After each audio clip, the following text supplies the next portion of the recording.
যে আবু বকর রাদিয়াল্লাহু আনহু খলিফা হলেন,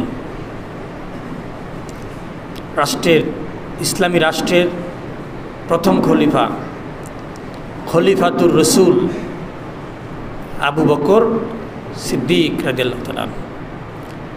খেলাফতের মসনদে বসার পরেই উনি একটা সমস্যায় পড়েন। ফাতেমা রাদিয়াল্লাহু তাআলা আনহা এবং আব্বাস রাদিয়াল্লাহু আনহু দুইজন সিদ্দিক আকবরের কাছে আসে, এসে তাদের নবীজির সম্পদের উত্তরাধিকার দাবি করে। আপনি মারা গেলে আপনার সন্তান আপনার সম্পদের উত্তরাধিকার হয়, হয় কি হয় না? প্রত্যেকেই যার সম্পদ রয়েছে মারা গেলে তার স্ত্রী পুত্র সন্তান, যেটাকে ফারায়েজ বলে, ফারায়েজের নিয়ম অনুসারে তার ছেলে মেয়ে ভাই বোন স্ত্রী যারা আছে তারা তার সম্পদের ভাগ পায়। তো ফাতেমা নবীজির মেয়ে, নবীজির কন্যা, নবীজির সম্পদের দাবি নিয়ে সিদ্দিক আকবরের কাছে গেলেন। হাদিসটা বুখারী 6346 নম্বর হাদিস। ইন্না ফাতেমাতা ওয়াল আব্বাসা আতায়া আবা বকরিন। ফাতেমা এবং আব্বাস হচ্ছে নবীজির চাচা।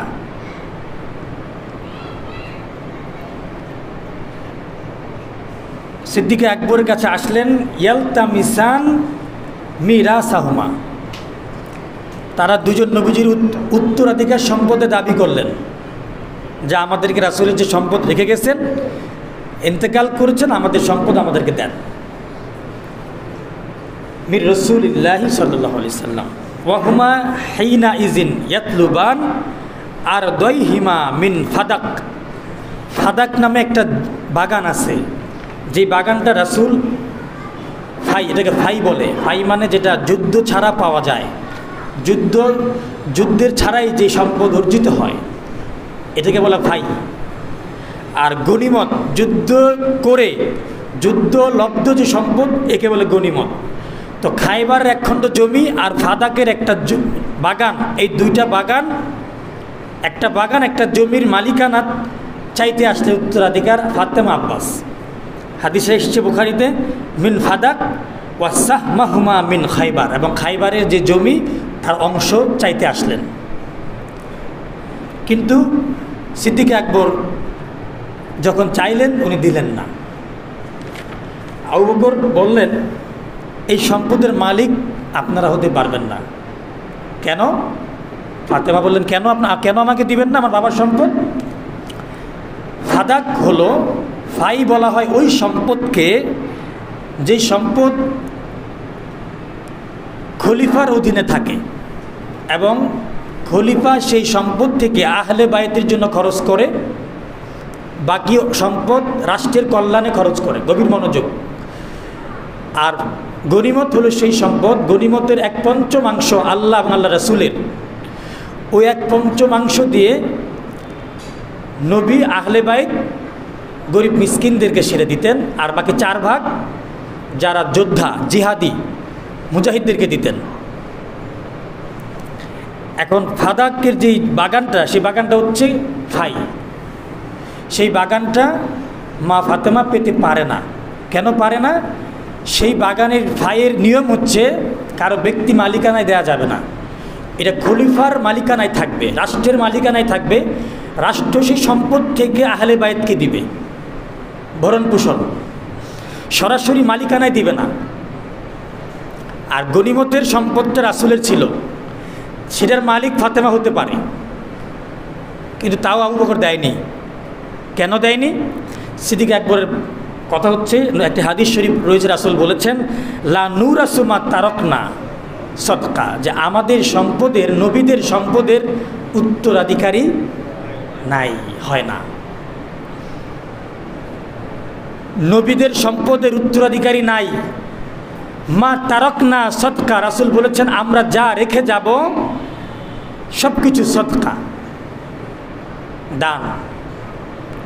যখন এই হাদিস সিদ্দিক আকবর বললেন, তখন ফাতেমা রাদিয়াল্লাহু তাআলা আনহা চলে গেলেন। একটা বর্ণনায় পাওয়া যায় উনি কিছুটা মনে কষ্ট পেয়েছিলেন। কষ্ট পাওয়াটা স্বাভাবিক। প্রথমত হচ্ছে নবীজির শেষ স্মৃতিটুকু প্রত্যেক ছেলে মেয়ে চাইবে যে আমার কাছে আমার বাবার শেষ স্মৃতিটুকু থাকুক। যখন সেটা পাওয়া যাবে না, মনে একটু কষ্টটা পাওয়াটাই স্বাভাবিক ব্যাপার এটা। কিন্তু আল্লাহ রাসূল নিষেধ করেছেন যে আমার সম্পদের উত্তরাধিকারী নাই। এই জন্য আবু বকর রাদিয়াল্লাহু তাআলা আনহু সম্পদ ফাতেমা রাদিয়াল্লাহু আনহাকে দেয় নাই। শিয়ারা এখানে একটা মিথ্যা কথা বলে। শিয়ারা এখানে বলতে চায় আবু বকর জুলুম করেছে, সম্পদ না দিয়ে ফাতেমাকে ঠকাইছে, নাউজুবিল্লাহ বলে। ঠকানোর কিছু নাই তো এখানে, এটা তো নবীজি নিষেধ করা। নবীজি না করেছেন আমার সম্পদ কাউকে দিবা না, আমার সম্পদের উত্তরাধিকারী হবে না, এগুলো সৎকা। সিদ্দিকার বললেন যে ফাতেমা আপনি এসছেন আমার কাছে, ঠিক আছে, আমি আপনাকে সম্পদের মালিকানা দিতে পারবো না, রাসূল না করেছে, তবে আপনারা আহলে বাইত যতদিন থাকবেন এই সম্পদ থেকে যে অর্থ তা আপনাদেরকে আমি দিয়ে যাব। বলেন সুবহানাল্লাহ। যেমনিভাবে রাসূল দিতেন, রাসূল যেরকম করে আপনাদেরকে বরণ পোষণ দিতেন আমি দিয়ে যাব, কিন্তু ডাইরেক্ট মালিকানা আপনার হাতে আমি দিতে পারবো না, রাসূল নিষেধ করেছেন। আর খাইবারের সম্পদটা রাসূলের মালিকানায় ছিল, তাও দেওয়া যাবে না। ওইখান থেকেও আমি আপনাকে আহলে বাইত হিসাবে আপনার খরচা দিয়ে আমি পাঠিয়ে দেবো প্রতি মাসে মাসে। ধরে বলেন সুবহানাল্লাহ। সিদ্দিক আকবর দিতে পারেন না, রাসূল নিষেধ করেছেন, 1 নম্বর। 2 নম্বর হচ্ছে ক্বালা ফাহাজারাতহু ফাতেমা ফালাম তুকাল্লিমহু হাত্তা মাত। অর্থাৎ এখানে বর্ণনাকারী বলেছেন ফাতেমা রাদিয়াল্লাহু তাআলা আনহা আবু বকরকে ত্যাগ করলেন, ইন্তেকালের আগ পর্যন্ত আর কথা বললেন না। তো নবীজির ইন্তেকালের পরে ফাতেমা রাদিয়াল্লাহু আনহা 6 মাস ছিলেন। কয় মাস? 6 মাস হায়াতে ছিলেন, 6 মাস পুরো ইন্তেকাল করেছিলেন। তো একজন মহিলা মানুষ, একে তো আবু বকরের জন্য গায়রে মাহরাম, তার সাথে পর্দা করানোর জন্য ফরজ ছিল। তো ফাতেমা রাদিয়াল্লাহু আনহা একটা মেয়ে মানুষ, খলিফার সাথে ওনার কোনো কাজ নাই। তো স্বাভাবিকভাবেই ফাতেমা পর্দানশীল মেয়ে ছিলেন। ঘন ঘন তো উনি সিদ্দিক আকবরের সঙ্গে দেখা করতে পারেন না, আর 6 মাসে দেখা না হওয়াটাই স্বাভাবিক। এই কথাটা হচ্ছে রাবির হিশাম জুহরির বক্তব্য, এটা কোনো আমাদের মা আয়েশার বক্তব্য না। এটা হিশাম জুহরি অতিরিক্ত বক্তব্য লাগিয়ে দিয়েছেন এখানে। আর কথা না বলাটা নর্মাল, এটা রাগ করে কথা বলেন নাই তা নয়। প্রাথমিকভাবে একটু মনে কষ্ট পাওয়াটা নর্মাল ছিল, আগে বলেছি, কারণ নবীজির শ্রেষ্ঠ স্মৃতিটুকু উনি পাননি। এখন আসেন, সিদ্দিক আকবর প্রতি মাসে মাসে আহলে বাইতকে 40 থেকে 50 হাজার দিরহাম দিতেন। জোরে বলেন সুবহানাল্লাহ। আর ফাদাকের দাম ছিল মাত্র কয়েক হাজার দিরহাম, 2, 3, 4, 5 হাজার দিরহাম। তো 2, 3, 5 হাজার দিরহামের জমি দেয় নাই, কিন্তু প্রতি মাসে মাসে দিত 40 থেকে 60 হাজার দিরহাম। সুবহানাল্লাহ পড়েন। তার মানে কি ইচ্ছা করে দেয় নাই? যিনি প্রতি মাসে 40 থেকে 60 হাজার দিরহাম আহলে বাইতকে দিতেন, 2, 3, 4, 5 হাজার দিরহামের একটা বাগান দেওয়া তোরে কিছুই না, ঠিক কি না? তার মানে না দেওয়াটা ছিল রাসূলের ভবিষ্যৎবাণীর অনুকরণ, ইচ্ছা করে নয়। তারপর আসেন, ফাদাক এমন কোনো জমি, দামি জমি ছিল না যেটা না দেওয়ার মতো। নর্মাল একটা জমি ছিল, অল্প দাম, কয়েকটা খেজুর গাছ ছিল মাত্র, ছোট্ট একটা বাগান। এবং আবু বকরের পর উমর, উসমান, আলী রাদিয়াল্লাহু আনহু 3 জন খলিফা হয়েছেন, 3 জন কেউ এই জমির মালিকানা আহলে বাইতকে দেয় নাই। উমরও দেননি, উসমানও দেননি, মাওলা আলী খলিফা হওয়ার পরেও দেননি। যদি ফাদাকের জমি বা খাইবারের জমি আহলে বাইত পেত, নবীর হাদিস যদি না থাকতো তাহলে দিতে পারতো। যে রাসূল বলেছেন যে আমার উত্তরাধিকারী নাই, কোনো খলিফাই দেননি। এমনকি খোদ আহলে বাইতের সদস্য মাওলা আলী খলিফা হওয়ার পরেও এর মালিকানা আহলে বাইতকে দেন নাই। কেন দেন নাই? রাসূল বলেছেন মা লা নুরাসু, আমাদের উত্তরাধিকারী নাই। সুতরাং এটা নিয়ে শিয়াদের বক্তব্য ভ্রান্ত। সিদ্দিক আকবর খলিফাত হওয়ার পরে তারপর উনি আরও কিছু সমস্যায় পড়লেন। জাকাত দিতে চায়, একদল জাকাত দিতে চায় না, জাকাত দিব না। কেন? রাসূলের সময় জাকাত দিয়েছে, তোমার সময় জাকাত দিব না। সিদ্দিক আকবর সে জাকাত অস্বীকারীদের বিরুদ্ধে যুদ্ধ করেছেন। উমর বলতেছেন আপনি কেমনে যুদ্ধ করেন? এরা মুসলমান, এরা জাকাত দিবে না, এরা মুসলমান, এরা তো লা ইলাহা ইল্লাল্লাহ পড়েছে। তখন সিদ্দিক আকবর বললেন যদিও এরা কালেমা পড়েছে তদুপরি আমি যুদ্ধ করব। কেন? জাকাত অস্বীকারী কাফেরের সমতুল্য। জাকাত না দেওয়াটাও ঈমান হরণের একটা লক্ষণ। অস্বীকারীদের। নামাজ রোজার মতোই জাকাত ফরজ, এর অস্বীকারী ঈমান থাকতে পারে না। সিদ্দিক আকবর যুদ্ধ করলেন, জাকাত অস্বীকারীদেরকে বাধ্য করলেন, তারা জাকাত দিল। সুবহানাল্লাহ পড়েন। তারপর একটা সমস্যা হলো মুরতাদ। কিছু মানুষ রাসূলের ভয়ে ইসলাম ধর্ম গ্রহণ করেছিল, এখন রাসূল ইন্তেকাল করেছে আর আবার কাফের হয়ে গেছে। নাউজুবিল্লাহ বলেন, আবার কাফের হয়ে গেছে, মুরতাদ। এদের বিরুদ্ধে সিদ্দিক আকবর যুদ্ধ পরিচালনা করেছেন। 3 নম্বর ভণ্ড নবী। ভণ্ড নবী নবী দাবিদার তৈরি হয়ে গেছে। সিদ্দিক আকবর তাদের বিরুদ্ধে যুদ্ধ পরিচালনা, রাষ্ট্রকে সুন্দরভাবে চালিয়েছেন। বলেন আলহামদুলিল্লাহ। কত বছর? 2 বছর 4 মাস। 11 হিজরি থেকে 13 হিজরি, 2 বছর 4 মাস উনি সুন্দরভাবে খেলাফতের দায়িত্ব পালন করে অসুস্থ হয়ে পড়লেন। অসুস্থ হওয়ার পরে 13 হিজরি জুমাদুল উখরা, 13 হিজরি 13 জুমাদুল উখরা উনি অসুস্থ হলেন। আব্দুর রহমান ইবনে আউফকে উনি ডাকলেন। জান্নাতের সুসংবাদপ্রাপ্ত 10 জন সাহাবীর মধ্যে একজন আব্দুর রহমান ইবনে আউফকে ডেকে বললেন, কাকে খলিফা দেওয়া যায়? তখন উনি বললেন, আমি তো অসুস্থ, আমি তো ইন্তেকাল করব, আমার পরে কে খলিফা হবে? সিদ্দিক আকবর বললেন, উমরকে বানালে কেমন হয়? আব্দুর রহমান ইবনে আউফ বললেন, হ্যাঁ উমর হলে ভালো হয়, তবে আমরা একটা জরিপ করব, জনগণের কাছে যারা আছে বিশিষ্ট সাহাবায়ে কেরামের তথ্য নিব, কারা উমরকে খলিফা বানাইতে চায় কি চায় না। তুমি জনমত নাও। আব্দুর রহমান ইবনে আউফ জনমত নিলেন। জনমত ইসলামিক খেলাফত, কিন্তু খেলাফত ডেমোক্রেসি এবং রাজতন্ত্রের মধ্যে পার্থক্য আছে। ডেমোক্রেসিতে, গণতন্ত্রের মধ্যে এলাকার সবাই ভোট দিতে পারে না? রিক্সাওয়ালা, কামার, কুমোর, কৃষক, চাষা, ভূষা, শিক্ষিত, অশিক্ষিত, মূর্খ, অফিসার, ডাক্তার, ইঞ্জিনিয়ার, 18 বছর হয়েছে এমন সবাই ভোট দিতে পারে। কিন্তু খেলাফতে সবাই ভোট দিতে পারে না। খেলাফতে ভোট দেয় বিশিষ্ট জনরা। পার্থক্য খেলাফত এবং ডেমোক্রেসির মধ্যে পার্থক্য কিন্তু এটাই। খেলাফত খলিফা বানায় বিশিষ্ট জনেরা, সমাজের এলিট শ্রেণী, আর ডেমোক্রেসিতে সবাই ভোট দেয়। ইসলামিক খেলাফতের যৌক্তিকতা হচ্ছে যে সাধারণ লোক, মূর্খ, চাষা, ভোষা, কৃষক, কাকে ভোট দিলে দেশের উন্নয়ন হবে সে বুঝে না, তার সে জ্ঞান নাই, আকল নাই। ইসলামিক খেলাফত তাদেরকে ভোট দেওয়ার জন্য অন্তর্ভুক্ত করে না।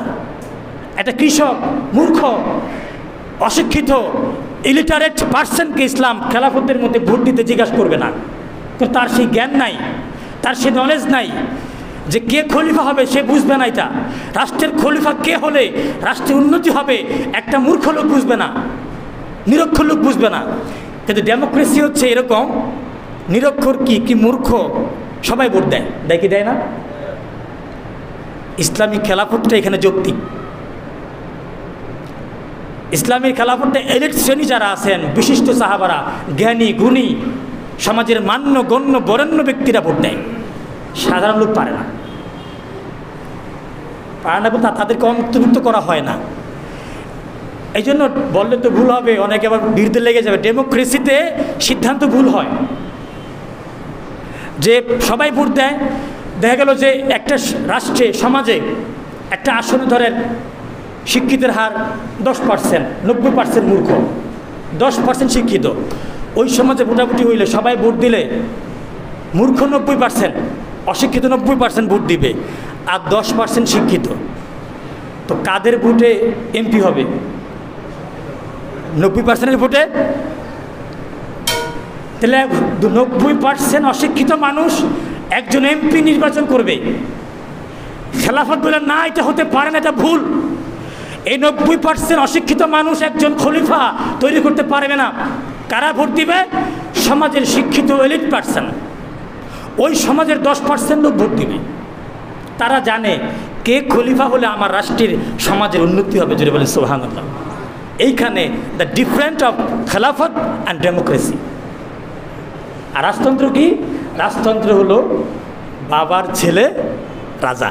বাবার ছেলে সৌদি আরবে, বাবার ছেলে রাজা। কোনো শিক্ষিত অশিক্ষিত ভোটাভুটি কিচ্ছু নাই, বাবার ছেলে হইলেই হয়েছে রাজতন্ত্র। যাকে মনোনয়ন দিয়ে যাবে সে রাজা। ভোটাভুটি নাই, কিচ্ছু নেই। এই হচ্ছে তিনটার মধ্যে পার্থক্য। এখন এখন সিদ্দিক আকবর আব্দুর রহমান ইবনে আউফকে ডেকে বললেন, উমরের ব্যাপারে জনমত নাও শিক্ষিত লোকদের কাছে, মান্য বরণ্য এলিট সাহাবাদের কাছে। আব্দুর রহমান ইবনে আউফ খবর নিলেন।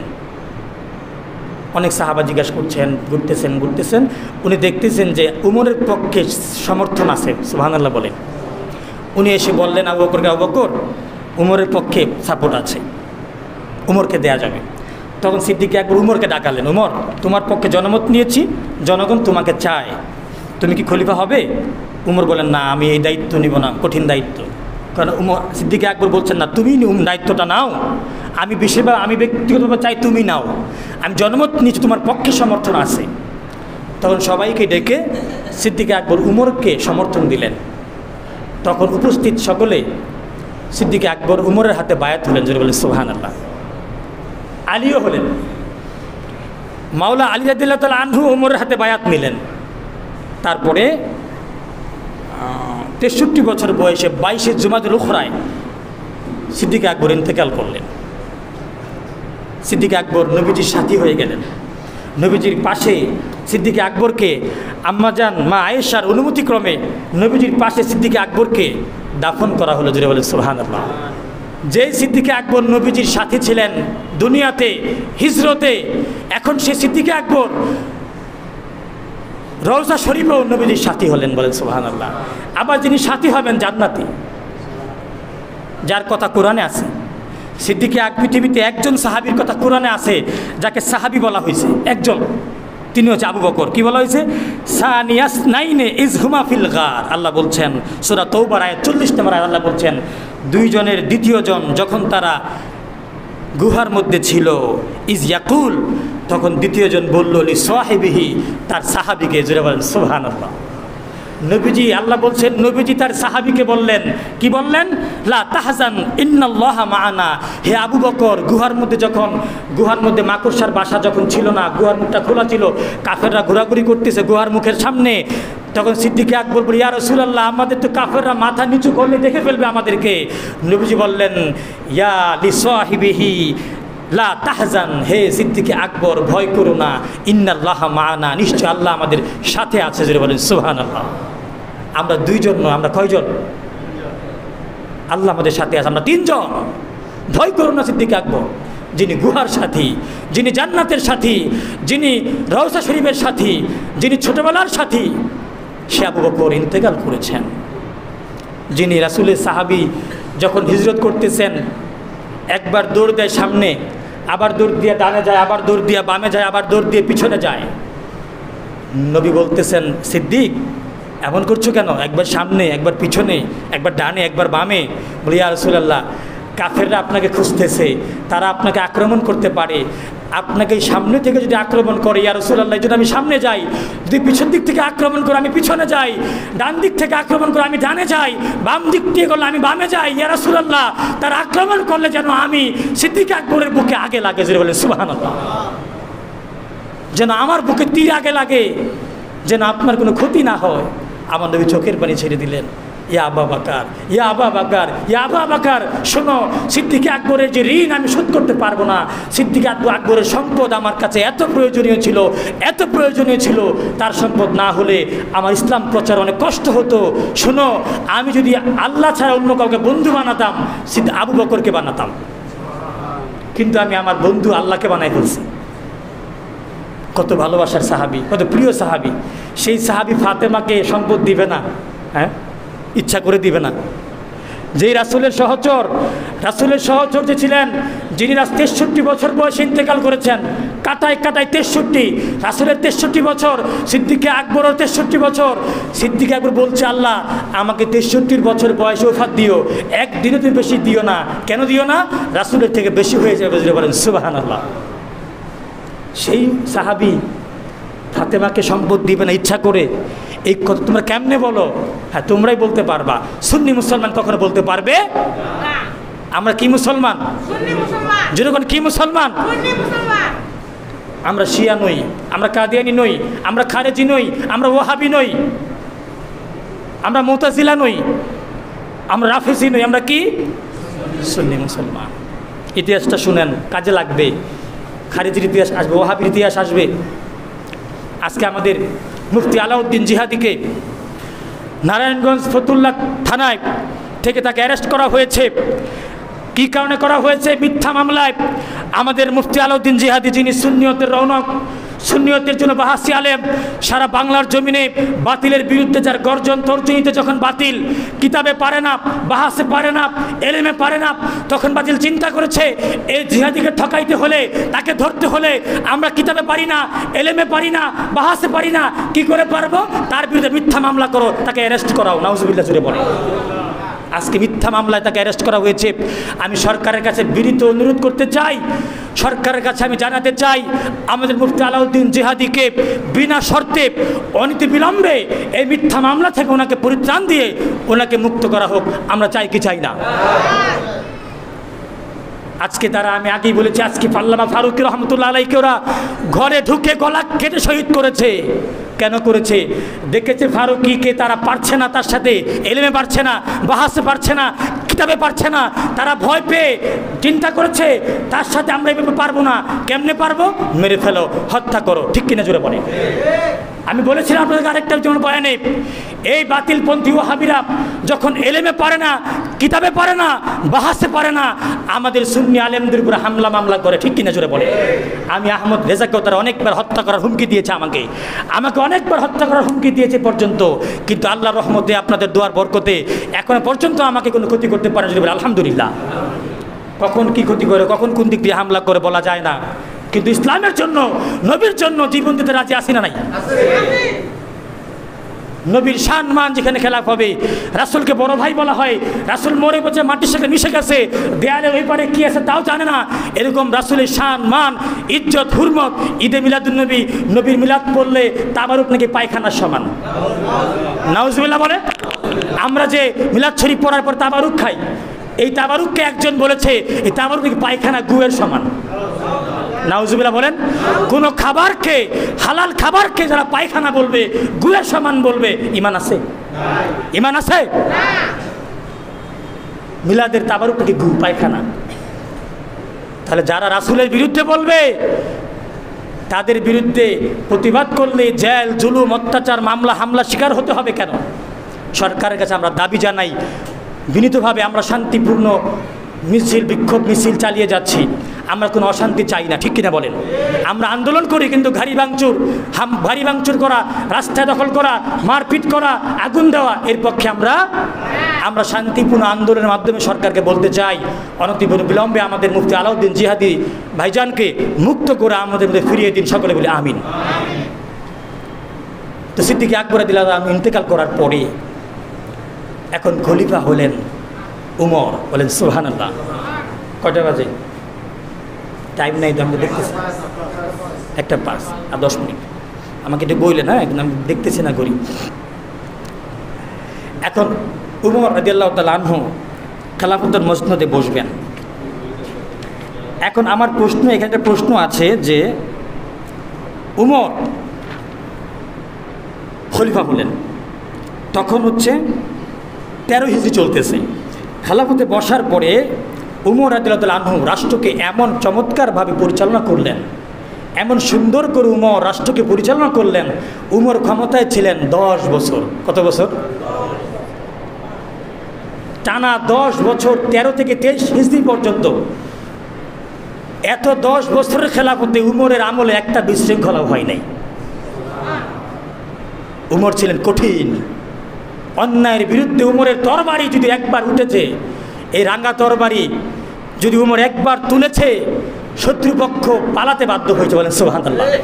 খেজুর পাতার চাটাই আছে না, মদিনার গলিতে খেজুর পাতার চাটাইয়ে বসে উমর পুরো অর্ধ পৃথিবী উমর শাসন করেছে।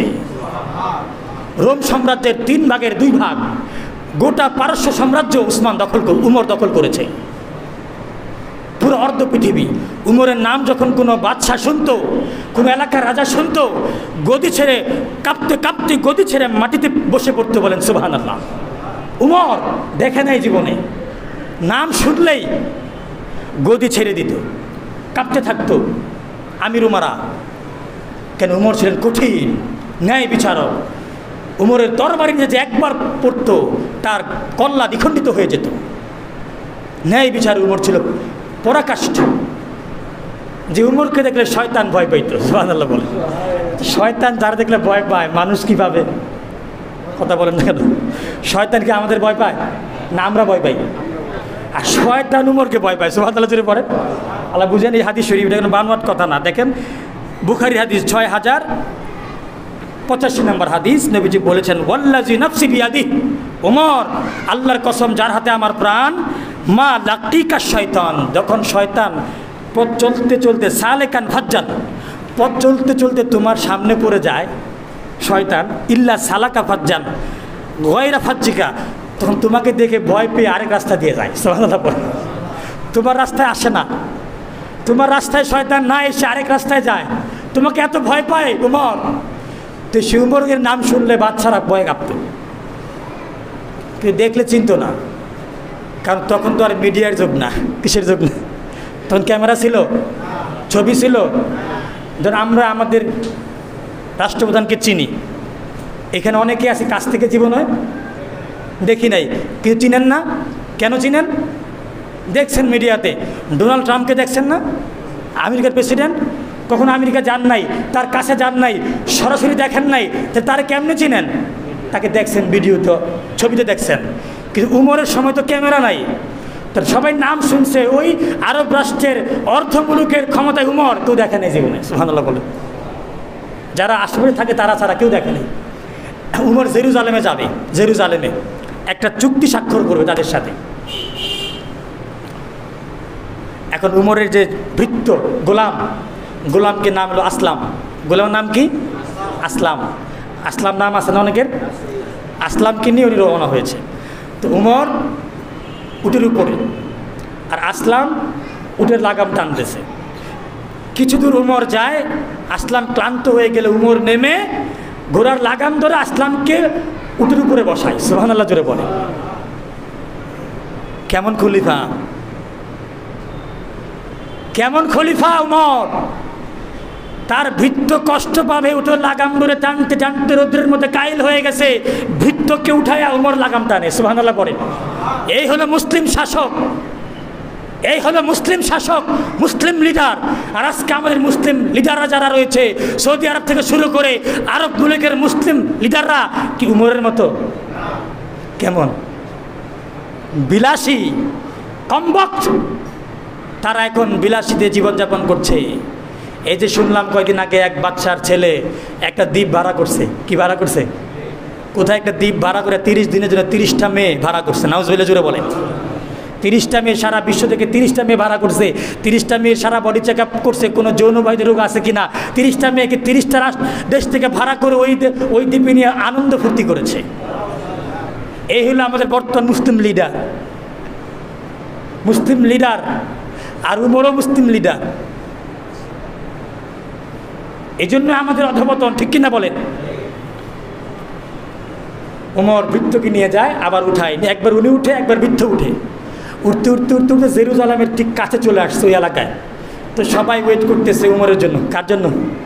তো উমরকে তো কেউ চিনে না, ওই এলাকার লোকজন নাম শুনছে। তো নর্মালি যিনি খলিফা হবে কোথায় থাকবে? এটাই তো নর্মাল।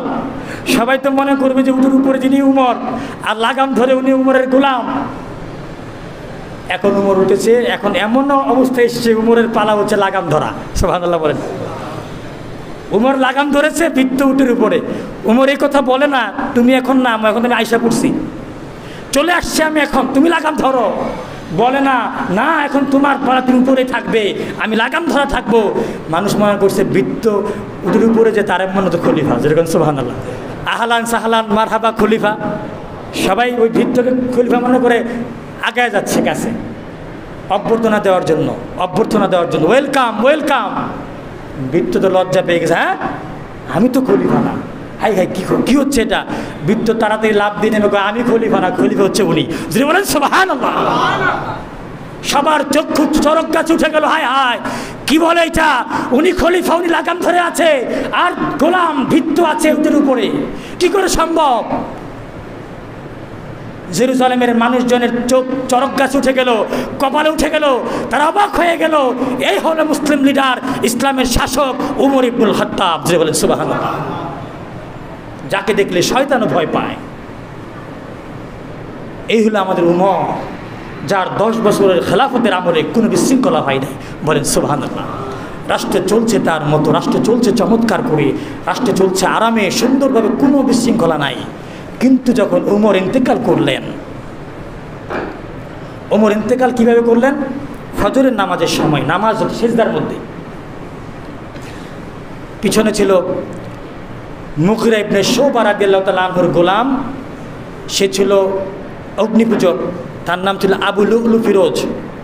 ফিরোজ পাশ থেকে এসে নামাজের মধ্যে সবাইকে ডিঙিয়ে এসে খলিফা উমরকে বুকে, পিঠে এবং নাভিতে 3টা আঘাত করে, 20 মাথা তরবারি 2 দিকে ধার। বলা হয়ে থাকে পারস্যের পরাজিত সেনাপতি, পারস্য সম্রাট জয় করেছে উমর, সেই পারস্য সাম্রাজ্যে যিনি পরাজিত হয়েছিল সেই সেনাপতির চক্রান্তে সে এই লুলুকে পাঠিয়েছিল টাকা দিয়ে, তুমি উমরকে হত্যা করো। সে উমরকে হত্যা করেছিল। একটা বুকে, একটা পিঠে, একটা নাভির নিচে। নাভির নিচে আঘাতটা এমন করেছে পেটটা ফেরে গেছে, পেটটা ফেরে গেছে ভুঁড়ি। উমর রাদিয়াল্লাহু ভুঁড়ি ফেরে সেইখান থেকে যখন খাবার গ্রহণ করতেন সেখান থেকে বের হয়ে যেত। খেজুর খাওয়ানো হয়েছিল, রস এবং দুধ এই ফাড়া দিয়ে বের হয়ে গিয়েছিল, এমন অবস্থা হয়েছিল। এই পেটের নাভির নিচের জখমই উমরকে মৃত্যুর কোলে ঢলে পড়েছিল। উমর অসুস্থ হয়ে বিছানায় শুয়ে আছেন। আবু লুলুকে ধরা হলো, তাকে ধরতে গিয়ে সে আরও 7 জনকে হত্যা করলো, আরও 13 থেকে 14 জনকে আহত করলো। আর ওর অতপর সে আত্মহত্যা করেছে, সে ঘাতক, নিজে আত্মহত্যা করেছে আবার। তারপর উমর রাদিয়াল্লাহু বিছানায় শুয়ে আছেন। উমর রাদিয়াল্লাহু আনহু কী করবেন চিন্তা করছেন, আমি এখন দুনিয়া থেকে চলে যেতে হবে উমর। তখন উমরের কাছে আছেন আলী, উসমান, সাহাবায়ে কেরাম বসে আছেন। উমর, আপনি চিন্তা করবেন না, আপনি আল্লাহ পাকের দেওয়া দায়িত্ব, সাহাবায়ে কেরামের দেওয়া দায়িত্ব আপনি সুন্দরভাবে পালন করেছেন। বলেন সুবহানাল্লাহ।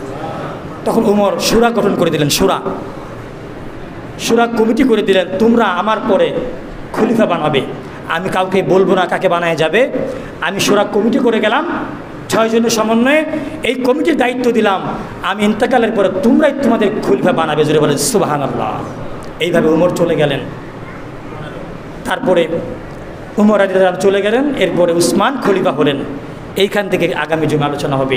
উমর রাদিয়াল্লাহু তাআলা ইন্তেকালের পরে উসমান এবং আলী রাদিয়াল্লাহু তাআলা আনহুমার সময়ে বিশৃঙ্খলা আসতে লাগলো। ফিতনা আর ফিতনা। উসমানের সময় ফিতনা আসা শুরু করলো। উসমানের ইন্তেকালের পর আলীর সময়ে একটার পর একটা ফিতনা আসতেই লাগলো। ওই ফিতনার ধাক্কা গিয়ে লাগলো কারবালার ময়দানে। ঠিক কিনা বলে?